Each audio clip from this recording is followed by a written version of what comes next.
Pevač Nikola Rokvić šokirao je domaću javnost kada je svojevremeno otkrio da ima veliku želju da se zamonaši, a kada izvede decu na put, odlazak u manastir vidi kao svoj životni cilj. Njegova supruga Bojana Barović mu je najveća podrška u svim životnim momentima, pa mu je tako dala blagoslov, što dovoljno govori o čvrstini njihovog braka. Naime, Nikola je gostujući kod Marine Rajević-Savić u emisiji Dok anđeli spavaju, iskreno pričao o tome koliko mu je vera važna. Veoma joj je posvećen i svestan da mu ona mnogo pomaže. Koliko mu vera vraća u životu osjetio je na svojoj koži kada su Bojana i on razmišljali da se razvedu. Ipak brak Nikole Rokvića je prevazišao tu prepreku. Mi smo 5 godina živjeli na relaciji Srbija-Amerika.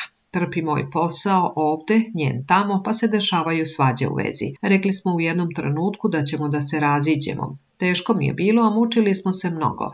Tada mi se opet javio taj osjećaj lepote. Posle sam shvatio da je to blagodet. Unutrašnji glas mi je rekao da nastavim da čitam Novi Zavet. Otvorio sam Evanđelje po Luki, rođenje Svetog Jovana Krstitelja u Beogradu. Našao sam je na centralnom groblju. Tamo odlazim i tu je i riza Svete Petke. 2 petka sam išao da pevam sa ljudima u crkvi. Molio sam se ispred rize Svete Petke i Svetog Jovana da Bog spoji mene i Bojanu, da nemamo više tu razdaljinu. Iskreno je rekao Nikola i otkrio do sada nepoznate detalje. Ne znam zašto sam tada rekao, Bože, voleo bih da je Bojana trudna, da se skućimo na jedno mesto i da se ne razdvajamo više.